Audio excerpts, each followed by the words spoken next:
பள்ளிக்கு மொட்டை போட்டவர் யார் என்பது காலப்போக்கில் தெரியும்.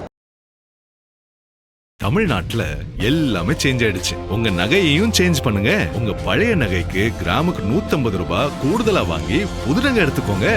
அதே கம்மி சேதாரம் தான் உங்க லலிதால மட்டும்தான். ஆச்சி மசாலா. எந்த சமையலும் ருசி தேடும் ரகசியம் 20 ரூபாய்.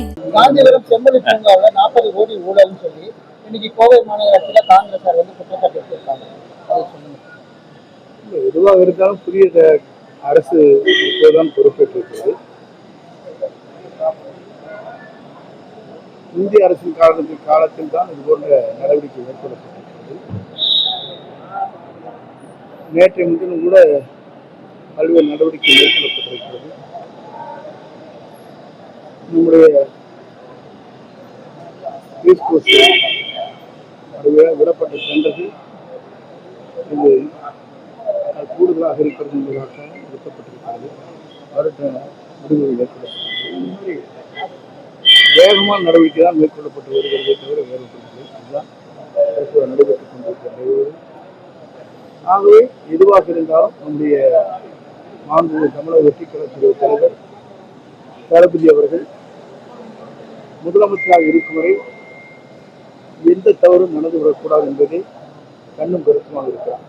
உள்ளாட்சி அமைப்புகள் கலைப்பதற்கான வாய்ப்பு நகராட்சி மாநகராட்சி பேரூராட்சி காலக்கெடுகள் அடுத்த ஆண்டு வரையிலும் இருக்கிறது. நகராட்சி நிர்வாகத்துறையின் கீழே பாத்தீங்கன்னா கோரப்பட்ட 50 குறுகிய கால டெண்டர்கள் தமிழக அரசு ரத்து செஞ்சிருக்கு. 35 டெண்டர்கள் ரத்து செய்யப்பட்டிருக்குன்னா அதை எப்படி பாக்குறீங்க? நீங்களே தொடர்ந்து டெண்டர்கள் ரத்து செய்யப்படுகின்ற காரணம் இல்லாமல் செயல்பட முடியாது. அதுக்கு காரணங்கள் இருக்க வேண்டும். கூடுதல் மதிப்பீடுகள் தயாரித்திருக்க வேண்டும். அப்படிப்பட்ட நிலை இருக்கிறாங்க. அதுவும் அவரை நேரடியாக பார்க்கக்கூடிய துறை. அவை தெளிவாக ஒவ்வொரு முடிவுகளை மேற்கொள்வார். ஆம்னி பேருந்து உரிமையாளர்கள் இப்ப லஞ்சம் கொடுக்கறது இல்லை, அரசு பேருந்து கட்டணத்தை நாங்களும் இம்ப்ளிமெண்ட் பண்றோம் அப்படின்னு சொல்லிட்டாங்க. எப்படி பார்க்குறீங்க? அந்த ஒரு மகிழ்ச்சி தருகிற நிலை. ஏன்னு சொன்னால் பணம் கொடுத்துத்தான் வண்டிகளை ஓட்ட வேண்டிய நிலை மாறி ₹1 கூட செலவு செய்ய தேவையில்லை என்கிற போது அரசு என்ன கட்டணத்தை நிர்ணயிக்கிறதோ அந்த கட்டணத்தை நாங்கள் நம்முடைய பேருந்துகளை இயக்கிறோம் என்று சொல்வது ஒரு நாட்டின் வளர்ச்சிக்கு ஏதுவாக அமைந்திருக்கிறது.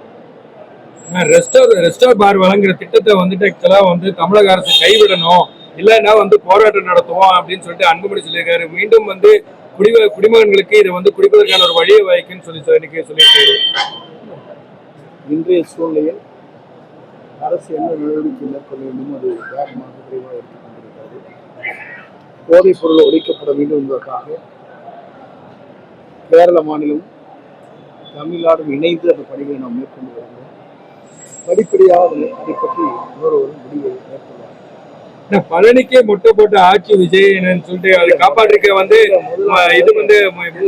பழனிக்கு மொட்டை போட்டவர் யார் என்பது காலப்போக்கில் தெரியும். தமிழ்நாட்டுல எல்லாமே சேஞ்ச் ஆயிடுச்சு. உங்க நகையையும் சேஞ்ச் பண்ணுங்க. உங்க பழைய நகைக்கு கிராமுக்கு 150 ரூபாய் கூடுதலா வாங்கி புது நகை எடுத்துக்கோங்க.